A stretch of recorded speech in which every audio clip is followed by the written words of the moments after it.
Hello viewers, I am Maitli. Today we are going to see 11th CBSE Maths Sets Miscellaneous Exercise number 2. The question is, in each of the following, determine whether the statement is true or false. So we need to find whether it is a true or false. If it is true, prove it. So for true, we need to prove it. If it is false, give an example. Now we'll give example for everything.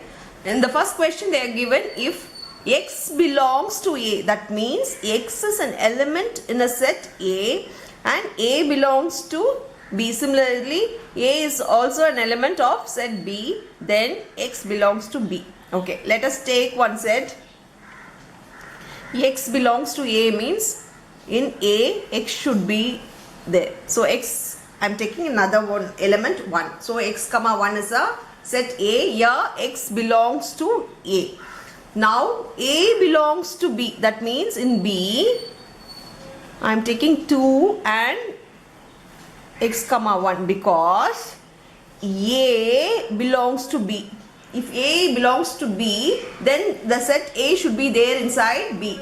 Now we have found A, we have found B. In that they have given then X belongs to B. Here X is not separately belongs to B because it is in the set. So we can't take X belongs to B. We can't tell that X belongs to B. X comma 1 belongs to B but X does not belongs to B. That means it is false. The result is false for the first one. We'll move on to the second one. Now let's see the second question. In the second question it's given that if A is a subset of B, that means the elements in the A, it's there in the B and B belongs to C, then A belongs to C. We need to say true or false whether in this two case A is a subset of B and B belongs to C, then A belongs to C. Now I am taking an example. A is equal to 1 element in the set, the element is 1.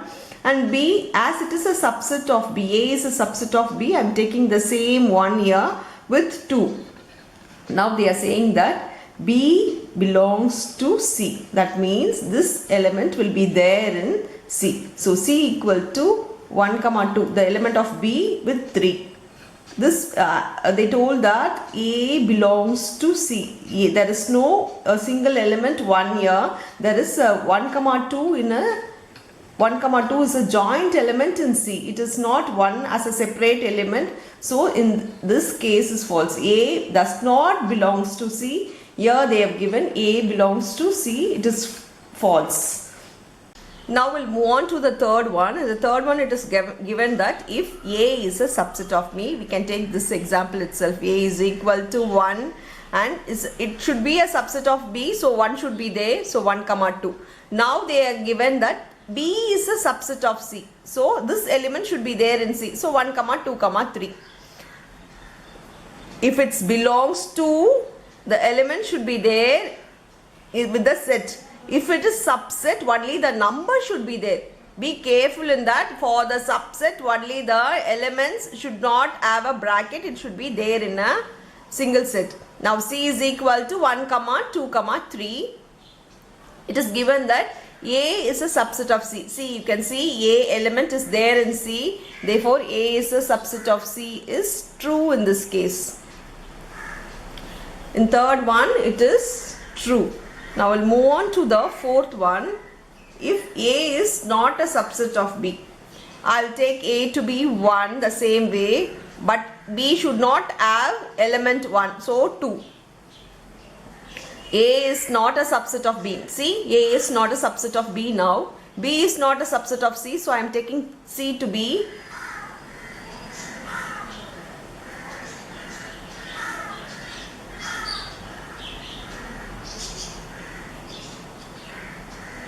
3. And it is given that A is a subset of C. See, you can see that A is not a subset of C. It is given to be A is a subset of C, which is false because the number 1 is not there in set C. Now we'll move on to the fifth one.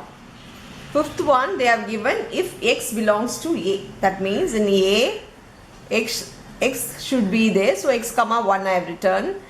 A is not a subset of B. That means B should not have this elements, not a single element or both the elements. So I am taking B to be 2.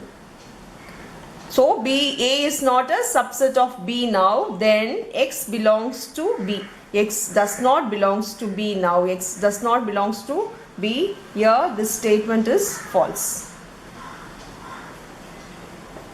We'll move on to the sixth one. If A is a subset of B, that means I'm having A to be 1. I'm writing A in B. So 1 comma 2. Now X does not belongs to B. Yeah, there is no X over here. And X does not belongs to A. Yes, X does not belongs to A also. There is no X in A. So this statement is true. Because it does not belongs to A also. So that's all with this sum. Thank you.